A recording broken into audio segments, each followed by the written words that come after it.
So we want to look briefly at addition and subtraction of rational expressions. I'm going to go back for just a few moments and review the distributive property.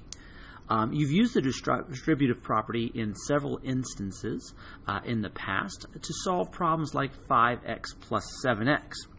The distributive property teaches us that if you have 5 of something and 7 of that same thing, no matter what that thing is, if you have 5 of them and you have 7 of them, you must have 12 of them. Now, ordinarily people write the distributive property this way: A times B plus C equals A times B plus A times C. Or we take whatever's on the outside and give it to both things on the inside. Or, to give an example that's a little more familiar, if I have 5 times x plus 3, that's like saying I have 5 x's and having 5 3's, which is 5x plus 15. But in this instance, we're using it the other way around.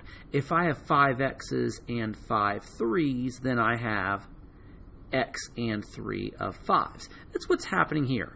5 x's and 7 x's makes 5 and 7, or 12 x's.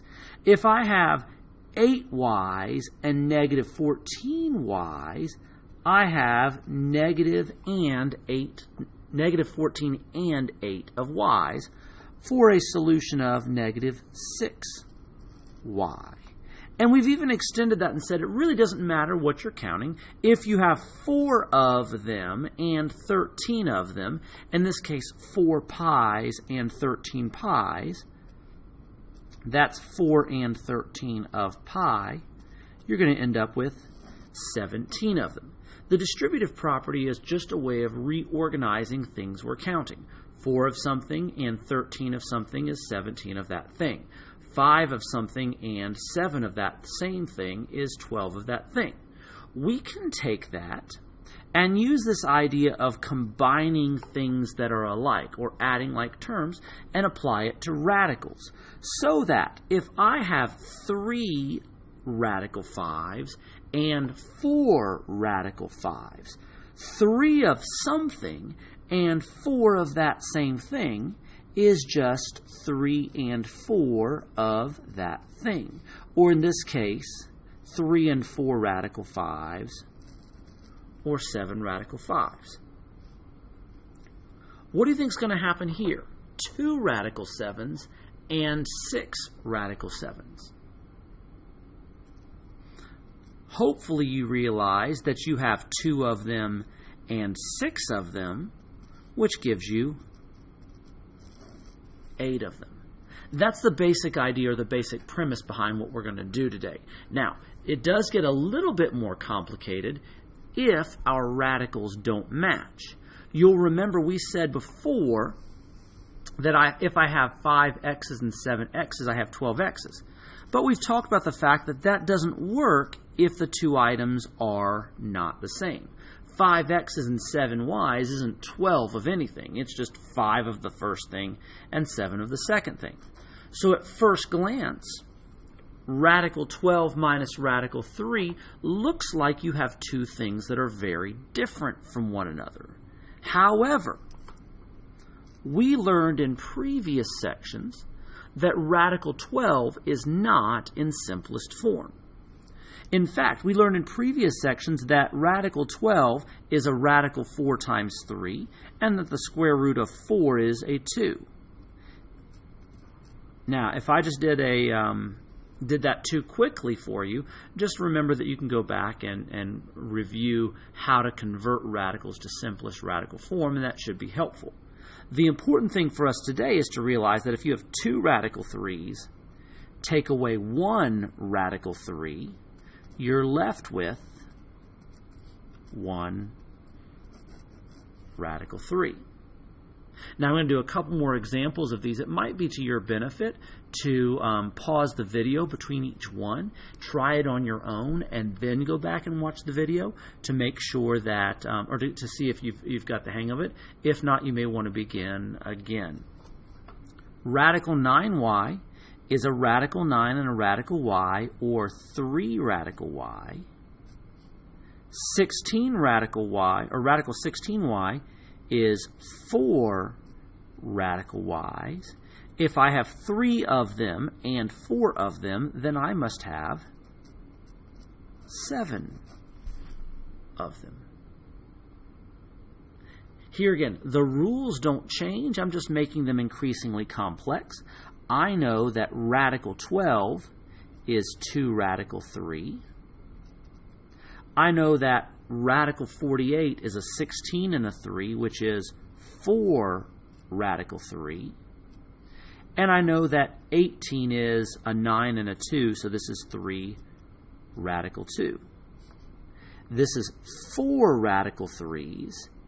Take away 12 radical 3s and add 6 radical 2s. Now I can only combine the things that are alike. So 4 radical 3s take away 12 radical 3s is negative 8 radical 3s. And I also have the 6 radical 2s. They're not alike, so I can't put them together. Here again, becoming increasingly complex, I want to take each of these and put them in simplest radical form first. This is, if I factor that, a to the 4th times a plus 2. I can't take the square root of the a plus 2, but I can square root the a to the 4th. That's a squared radical a plus 2, and one more radical a plus 2. So what I have is a squared and 1 radical a plus 2s. Notice in all the other examples I added the things that were on the outside together. In this case, because one of them is a variable, I can't actually add them together. So I just write a note to myself that I need to do that as soon as I know what a is. This last example is the one that I think is the toughest, because this second part of the expression is not in simplest form. You have that radical in your denominator. Remember, we're not allowed to have a radical in the denominator, so I have to rationalize it. If rationalizing that is difficult or unfamiliar to you, you may want to go back and watch a video on how to do that. For today, I'm just going to go ahead and say that this is radical 7 over radical 49, and I'm out of room here, so I'm going to move it over to the side. That gives me the 1 radical 7 plus radical 7 over square root of 49 is 7. Last thing, I'm going to remember that dividing by 7 is the same as multiplying by its reciprocal, which is 1/7. So this is 1/7 radical 7. If I have 1 radical 7 and I have 1/7 more radical 7s, what I have is 1 1/7 radical 7. A couple tricky little pieces in there, but the big idea is just this. We can only add like terms. So we're going to put everything in simplest form, and we're going to look for things that are alike. Once they're alike, we just add them together. 2 radical 3s minus 1 radical 3 is 1. 2 and 6 makes 8. 3 and 4 makes 7. Down here, a squared and 1 make a squared plus 1. Hopefully that's sufficient to get you through this. If not, you may find that going back and watching the video again will be helpful. Best of luck.